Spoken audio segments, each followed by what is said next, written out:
From Hollywood, it's time now for... Johnny Dollar. Would you ask, John... Oh, it is you. Was there some doubt about it? No, but I was phoning Captain Peral. He's out of his office at the moment. What's the matter, Burton? Somebody shooting at you again? That's not funny, Mr. Dollar. Who's laughing? A man's been murdered, you know.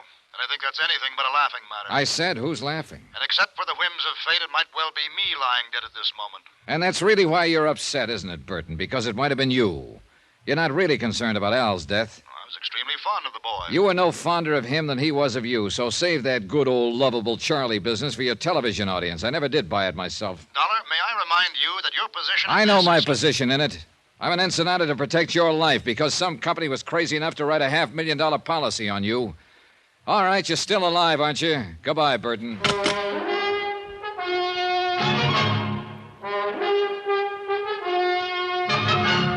Tonight and every weekday night, Bob Bailey in the transcribed adventures of the man with the action-packed expense account, America's fabulous freelance insurance investigator. Yours truly, Johnny Dollar.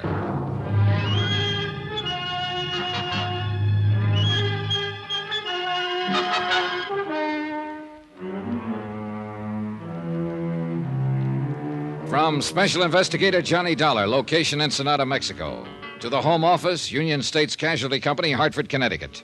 Assignment, The Laughing Matter. Expense account, final page. Item 12, 50 cents, 2 bottles of beer, one for myself and one for Capitan Peral. We sat in his office in the Comandancia de Police and drank them slowly and watched the sun sink behind the headlands across the bay. And we waited. The daytime heat reluctantly loosened its grip, and the town, pushing off the lethargy of afternoon, stirred to the quickened pace of evening. A sprinkling truck passed slowly, sweeping the dusty, rutted street with a spurting broom of water. Gleeful kids ran out behind it and splashed in the puddles, squealing happily. Spanish squeals they were. The Comandancia off the tourist beat, and all the while, somewhere back inside the building, an autopsy surgeon worked on a corpse.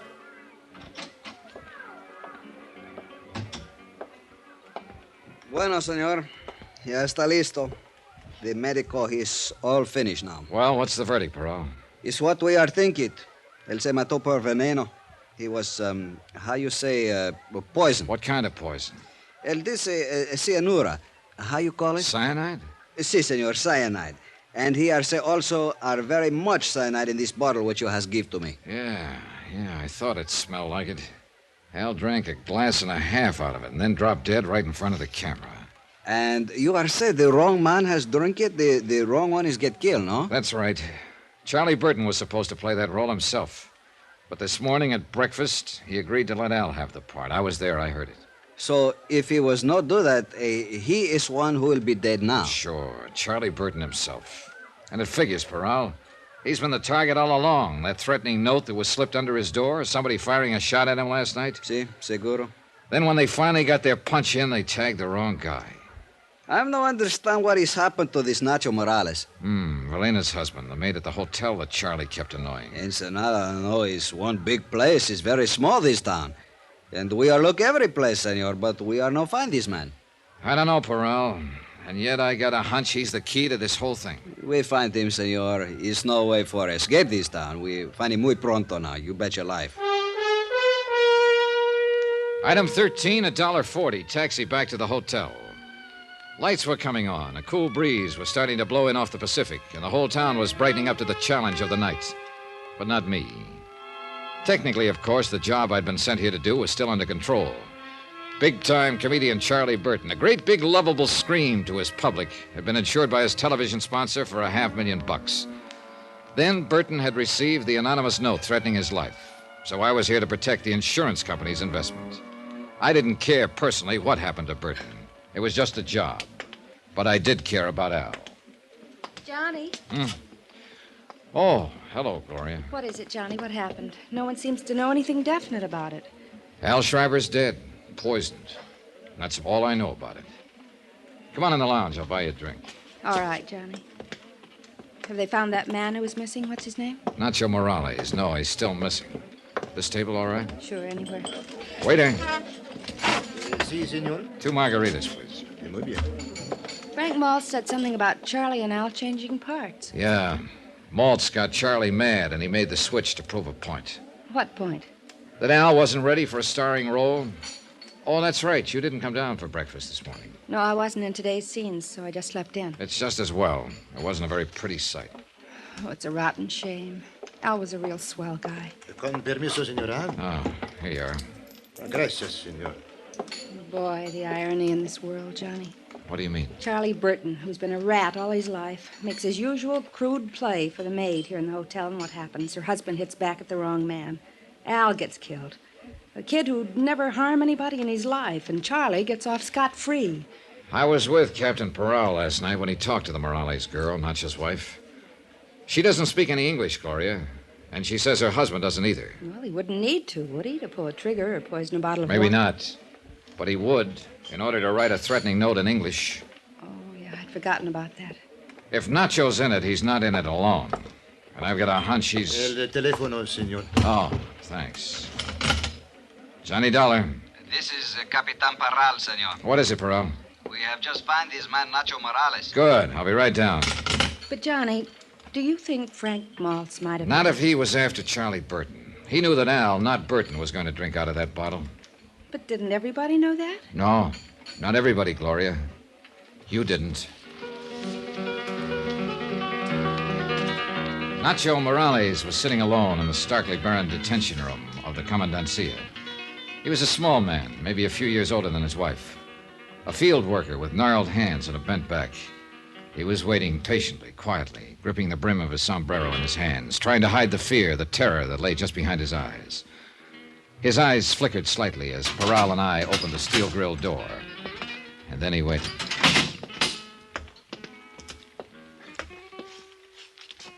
Buenos días, hombre. Buenos días, capitán. Tú eres Nacho Morales, ¿es verdad? Sí, señor. ¿Y eres tu esposa de Evelina Morales? Sí, señor. ¿Cómo pasó la noche, hombre?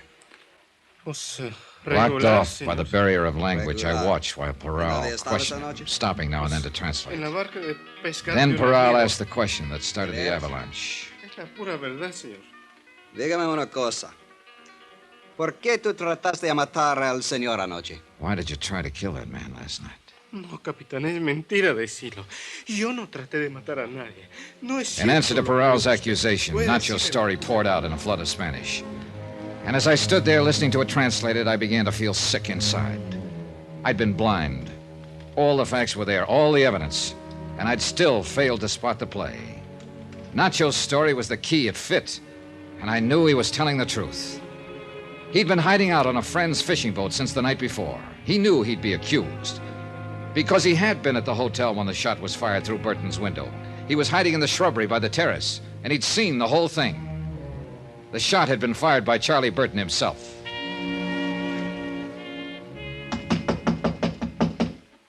Who is it? Johnny Dollar. I want to talk to you, Burton. All right. Just a minute.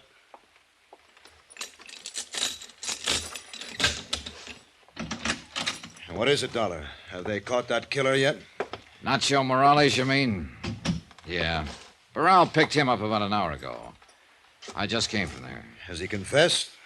No, he hasn't. They ought to beat it out of him. That's the only way to make that kind talk. It is, huh? Sit down, Burton. I think you're due for a shock. What are you talking about? Nacho didn't try to kill you. Well, then who did? Nobody. Are you crazy? What about Al Schreiber? I suppose he's not even dead. Oh, he's dead, all right. You ought to know. You killed him. That was your whole plan, wasn't it, Burton? To kill Al Schreiber and get away with it. Everything else was a preliminary buildup. Oh, that's very funny. You ought to be on television. Well, there's going to be an opening soon. You wrote that threatening letter yourself. What? And then tore it up after Maltz had seen it so it couldn't be traced back to you. You get better all the time. You fired that shot through your window from the terrace there. More buildup. Then you made your play, that phony argument this morning. now, really, Switching Dollar. parts with Al, putting him on the spot, making it look as though somebody had tried to poison you and missed. It was fairly clever, Burton, but you're still going to be tagged for it. Does Peral know all this? Why don't you ask him? I'll be glad to step... All right, Dollar. Don't move. Get your hands up now. Real slow. Is that the same gun you used last night? You're wrong, you know. I'm not going to be tagged. Relax, Burton. There's no capital punishment in Mexico. You can star in all the prison shows. You're too smart, Dollar. You're like Al. And you know what happened when he got too smart. You would drop this gun, senor. Paral! I started to tell you I'd be glad to call him that he was listening out there on the terrace. This gun, you drop quick. No! Look out, Corral!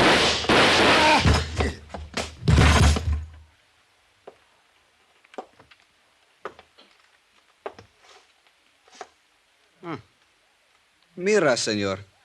I am not shoot too bad, I think. No. No, not bad at all, Perel. Well, he asked for it. I am see he is go to pull his trigger, so I are to shoot much fast. Bam, bam, bam. I tell you, he's look very surprised, senor. Yeah. It's too bad he couldn't have seen the look on his face. A comedian would have really appreciated it. Why, he'd have died laughing.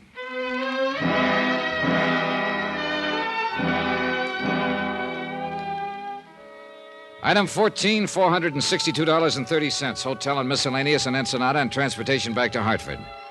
Expense account total, $791.55. End of account, end of report. Remarks? Ray policy on the life of Charles Z. Burton, deceased. Refer clause 34, subparagraph C, quote. If the insured dies while committing a felony, this policy is null and void, unquote. The Superior Court of Baja California rules that Burton was shot while resisting arrest and committing an assault with a deadly weapon. So you can keep your $500,000. Yours truly, Johnny Dollar.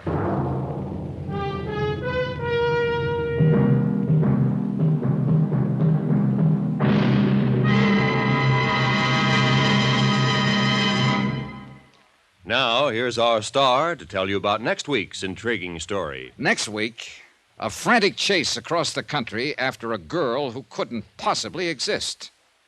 Then suddenly turned up. Join us, won't you? Yours truly, Johnny Dollar.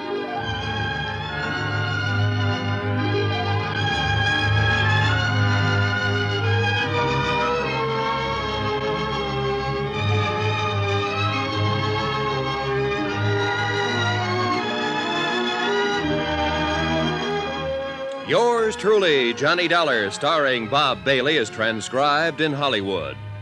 Written by Les Crutchfield, it is produced and directed by Jack Johnstone.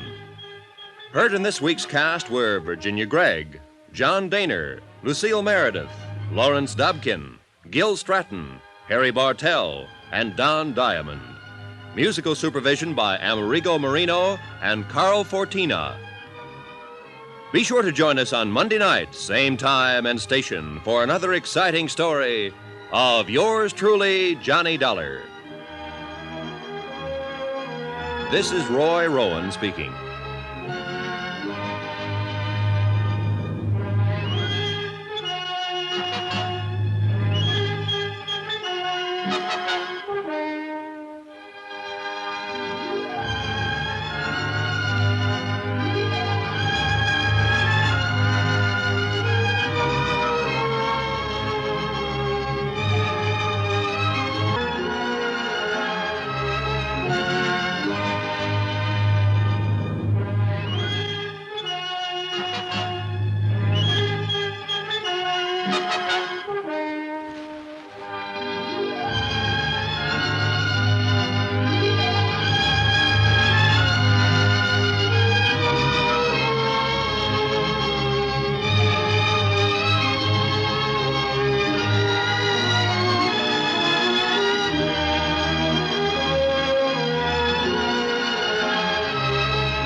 You've been listening to the OTR Gold Network.